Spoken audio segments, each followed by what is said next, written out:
Well, welcome, folks. And I hope you've had a great week and actually a great day. I hope your weekend is actually going to be relaxing and a lot of fun for you. Dr. Rick Marks here, and of the Relate Well Institute. I'm the founder of the Relate Well Institute and the Relate Well curriculum.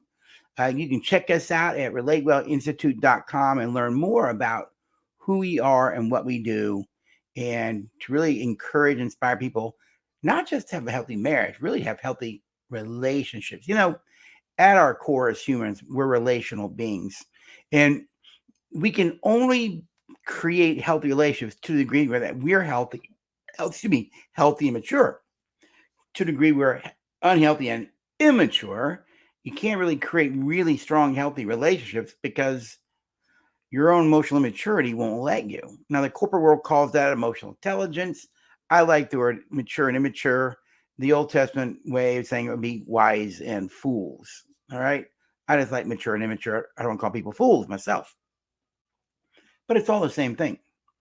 All right. So you can learn more about us at relatewellinstitute.com. We offer a lot of services there, and you can get our online curriculum, the online core curriculum, Relate Well, as well there. It's linked for you there. And we actually have a lot of books that you can purchase, a lot of ebooks that you can purchase as well.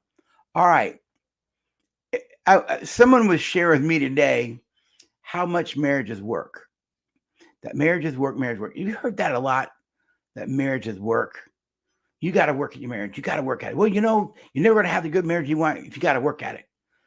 Well, if we're constantly working at it, wouldn't that suggest you could never achieve it? I think so.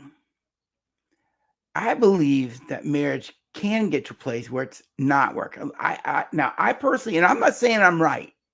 So let me say this right now. I'm not saying I'm right, but I believe I'm right. You got a difference in that? I'm giving myself a little fledgling, but I could be wrong. So I'm not saying I am right, but I believe I'm right. So I think you're wise enough to get what I'm talking about. I don't like the phrase that marriage is work. Personally, I go to work. I don't want to have to come home and continue working. You see, I'm going to put this up here real quick. All right. I'm going to add this to the stage. Is marriage really work? And I think it is for particular kinds of people. Now, I don't like it when people say marriage work because I'm going to be honest with you, in my personal opinion, and I think my wife would vouch that she would agree with this. I don't think we work at our marriage anymore. We had to in the early days, and there were times we had to work in it. But I would argue at 40 years of marriage, we don't work at marriage. We just live in the beauty of it. Did you get that? We just live in the beauty of our marriage. You see, marriages work for certain kinds of people, in my personal opinion. So, who are these people? Well, let's go ahead and look at them. Marriages work for mature people. You can be chronologically an adult, but emotionally an infant, a child, an adolescent. One of the things we talk about and relate well is we clearly define what is an infantile adult, what is a childish adult, and what is an adolescent adult, but what is a mature adult? All right. We clearly delineate the different ones. When I got married 40 years ago, even though I was in my early 20s, emotionally, I was a child. Why? Well, my parents weren't healthy, mature adults emotionally. And because they weren't mature adults, they couldn't raise mature adults because you can't raise your kids to be something that you're not because you can't give what you don't possess. And immature people, when it comes to conflict, don't have the ability to think beyond themselves to a relationship. You see, they don't. That's my bride calling me there. They're not able to think beyond themselves to the relationship because immature people in conflict think about themselves. In our work and relate well, we believe strongly the most important part of marriage is not the spouse, it's us. When us wins, you both win. When us loses, you both lose. Research is clear that emotionally mature adults in conflict actually turn to compassion to solve problems. And because they turn to compassion to solve problems, they cooperate. Where immature adults argue out of their animal brain, this reptile brain, fight, flight, or freeze. And they harm each other but more importantly, they harm us. So immature people cannot create a healthy relationship, so they have to always work at it. I think another one is just that person who's just selfish. We say it this way: marriage is giving up the I for the we. If you don't want to be a we and you want to be an I, don't get married. Your divorce waiting to happen, or at least you're always going to be working at it. Because marriage is learning to live for something beyond yourself, the relationship, the us, which means you live for your partner and for you, for us. But selfish people don't, because what they care about is themselves. And so the selfish person is always going to be working at marriage. Why? Their selfishness gets in the way, so they're going to have to work. I think a third type of person that marriages work for are the people who want control, who need power, domestic violence, people who are insecure, so they want control. You know, one of the great gifts you give yourself in life is to give up the need for control. The serenity prayer is really helpful here. God grant me the serenity, which means peace. Give me peace to accept the things I cannot change, the courage to change the things I can. That's limited control. You see, in this world, we really can't control much. There's very few things we can control. And the rest of that says, and the wisdom to know the difference. Wisdom lets you know what you can control and can't control. Immature people live in that wisdom. But people who need control, they try and control things that aren't theirs to control. And it's going to take a lot of work on a marriage when you just need to have control. I think another group of people that marriages work for is the codependent person. The person needs to fix others. They have such low self-esteem and low self-worth. They don't believe in themselves, and their sense of value and worth is tied to their spouse. And typically you see this in addictive relationships. The codependent needs the addict acting out so they can fix them, so they can feel better about themselves. And because of that, you don't have healthy self-esteem, self-worth yourself, you're going to find marriage work as a lot, because in a sense, codependent people can become controlling, they become manipulative. Well, you don't have to work at your marriage. Another group that's going to find marriage work is the addict. People with any form of addiction, this is any form of addiction, have one thing in common. They have an addictive personality. That part of them that wants to control and act out. Addicts don't bond emotionally to people, they bond to objects. This is why addicts, in their addiction, manipulate and control people around them. Why? Addicts don't emotionally bond to people, they're bonding to an object. So people become objects to manipulate to keep the addiction going. It is only in recovery, humility, admitting you're powerless, can you start to connect. That's why an active addiction always undermines marriage counseling. Marriage counseling is about working for us. The addict will always, the addicted personality will always operate for itself.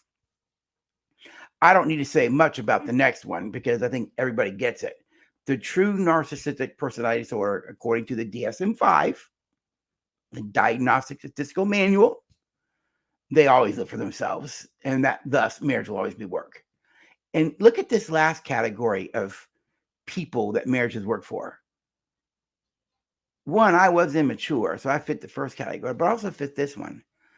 Those who don't know the skills for healthy marriage. You know, I've come to realize a lot of people are trying to solve problems with the level of ability they have, but you don't know what you don't know. You only know what you know. And so they use what they know in order to solve problems. What they don't know is what they're doing won't work.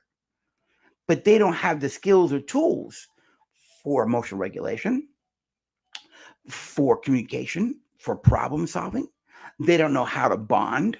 They don't know how to protect us emotionally. Excuse me. I didn't know those things. Neither did Llewellyn. Sadly, we didn't have parents who could teach us those things either. So we had to learn them as adults. Fortunately, I learned them in my late 20s. And I think my family would say I'm pretty proficient in them at this point. because guess what? They're a way of being for me today. Relate well. Our core curriculum understands that marriages work for most people because they don't know what to do different. And so we teach people what to do different so they can create the marriage that they want. And here's the thing: once these patterns become a habit, your soul has transformed into love. You didn't have it. You don't have integrity. You become integrity. You don't have humility. You've become humility. You don't have respect. You've become respect. Once marriage, once you have become those things, you know, I've realized you just live in the rhythm of us. That's it. Uh, I heard a marriage therapist many, many years ago, written quite a lot of books, and he said something that I thought was a really great metaphor, probably 1998. He said, marriage is like two people getting into a canoe. You ever got in a canoe with someone for the first time? You're in the front or back, and they're opposite you, and you're both rowing, but you're rowing against each other. They're on one side and you're on the other, but you're not working together. And so the, the canoe will wobble a little bit and might go here. Oh, no, turn this way. But once you start working together and get a rhythm down, once you get that rhythm, you can move that thing anywhere pretty quickly and just smooth sail, right? I think marriage is like that. When you mature enough and have the skills enough, and you've gotten rid of any hangups that you have that hold you back, and you've learned the tools, I think marriage, healthy marriage, loving marriage, a connected marriage, just becomes a rhythm. It just becomes a rhythm. And so when you end up in conflict, you've matured enough to go, you know what? I'm not going to let this issue harm us. Why? Humility. You're respectful. You believe in empathy and you believe in goodwill. HREG is what we call in our work. Humility, respect, empathy, goodwill is a core value. And when that begins to happen, you begin to realize maybe in some level, marriage is not work.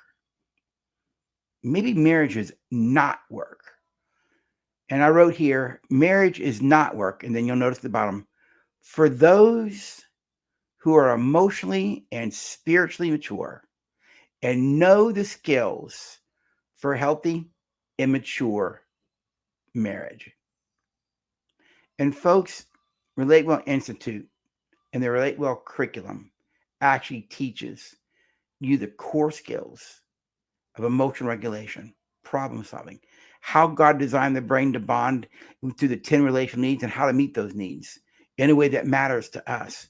Our core value is how do you build an us, and that us is the most important part of the marriage. We then teach you how to solve problems, how to protect the relationship from conflict so you don't harm us. Why? Because once you learn those skills and you've made them a habit, marriage isn't work anymore. You just live in the rhythm of it, of us. And that's beautiful because I believe my wife and I live in that today. Other people, well, they're still working, not me. I go to work and I come home to us. It's Dr. Rick Marks. I hope in some small way this might encourage you and inspire you. You can make a difference that makes a difference and become something different so you can create something different. I hope that helps. Take care.